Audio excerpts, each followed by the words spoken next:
Ceago comes from an Indian word, Ceago, and it meant Valley of the Grass Seed. We call it a vine garden because as you walk around you'll see that we not only have vineyards, we also have lavender, we have olives, we have walnuts as part of the biodynamic concept of diversity, where we have the grapes, you'll see the gardens, the whole thing. So that's how we come up with the name Ceago Vine Garden.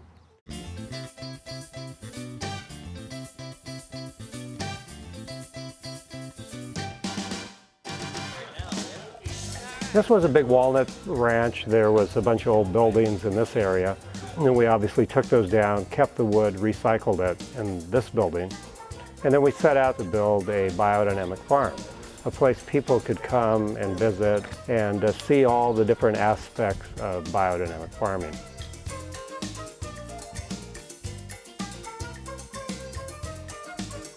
The main wine is the Sauvignon Blanc, Kathleen's Vineyard, from Clear Lake, Appalachian, estate grown on the property. And what Javier and I kind of discussed when we designed this wine was to make a wine that had, good acidity, but to show through the fresh fruit of the harvest.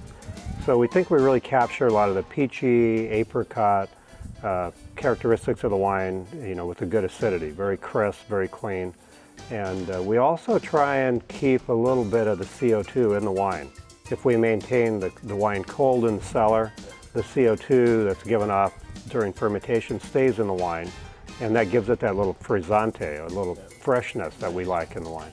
When people drink the wines that we make in Ceago, I want to bring our energy into the glass of wine.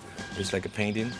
It's the same passion I have when I'm working in the vineyard, same passion and attention I'm paying on the vines. All this energy flowing through this product, that makes a difference.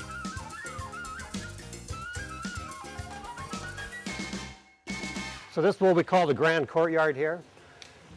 You'll see more of the architecture, the heavy timbers, and the natural woods from the area. All the timber that we use are all forest friendly. You look at the palm trees there; those are all recycled.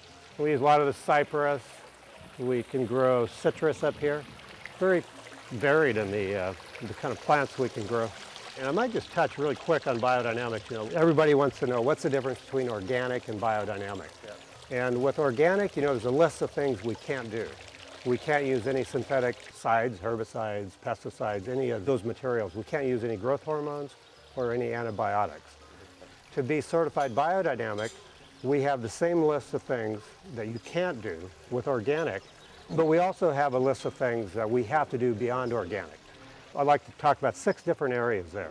The first one is having diversity on the farm.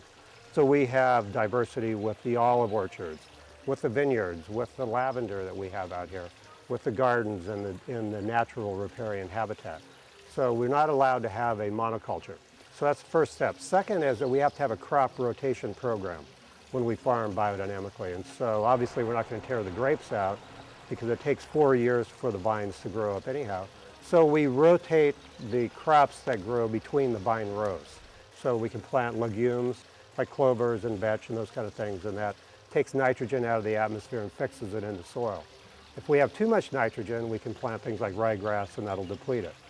So we plant other things like, we'll plant flowers like bachelor buttons, we'll plant poppies, alyssum in the vine rows like maybe every 12th row. And we do that because then we can attract the beneficial insects into the vineyard to offset the pests. So you need the bad guys and good guys, so we have, again, diversity. The main thing you want to do in biodynamics is balance, when you live in the plants. The plant will tell you how much crop can it hang. So we come in here, taking this one comes from underneath. The third step is that we have to have a compost program on the farm. So we make compost with our excess leftover grape skins, the pumice. We use the animal droppings and the straw and the urine from the barn, so we clean that out, and the chicken houses, all that. We even take the residue that blows up from the lake. You're trying to connect the root system. You're trying to get the plant to connect to the environment. The plant becomes somehow smarter, and react to all these different factors. So it protects itself, like any other wild vine growing around any creek will do. The fourth step, we have animal life on the farm. So we use chickens, sheep, We have these little egg mobiles, and what we do is we'll have about 50 to 60 chickens in each one of these little units. They're on wheels.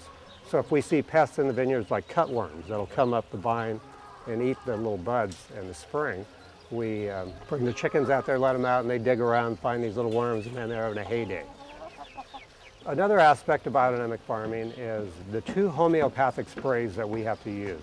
One of them is called Preparation 500, and that's made from a really rich compost, and that builds life in the soil. We stir that with 98-degree water, spray that in the evening as the earth's shutting down.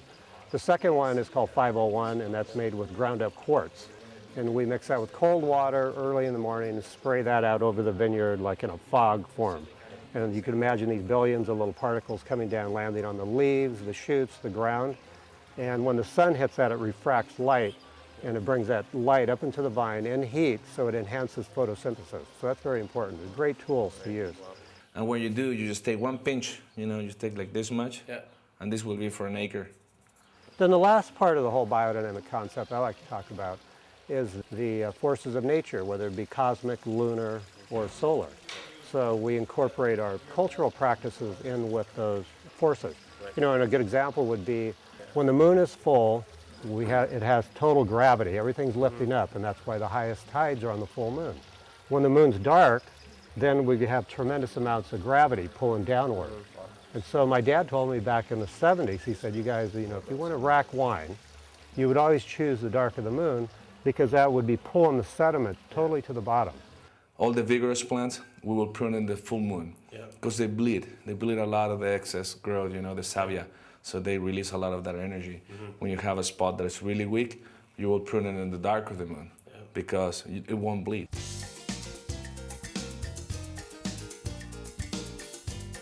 We're looking at a lifestyle center, a place that the consumer could come and spend the weekend. We have entitlements for a 50-room hotel, a spa and cafe on this side of the lakefront. And then on this side of the lakefront, we're approved to do 50 freestanding individual units of about 1,600 to 1,800 square feet. And that could be sold as fractional ownership. So you could come in and buy 1/10 or 1/8 of the deed.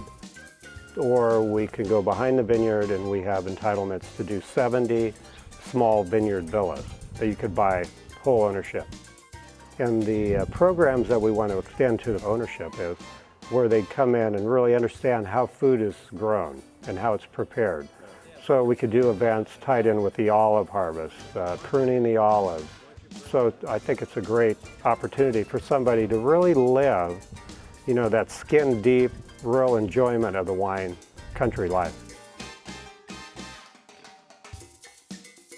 I would like to share all of this, and you just come on down to Lake County and visit Ceago, and our doors are open, and we would like you to see what we're doing firsthand here and be part of this whole experience.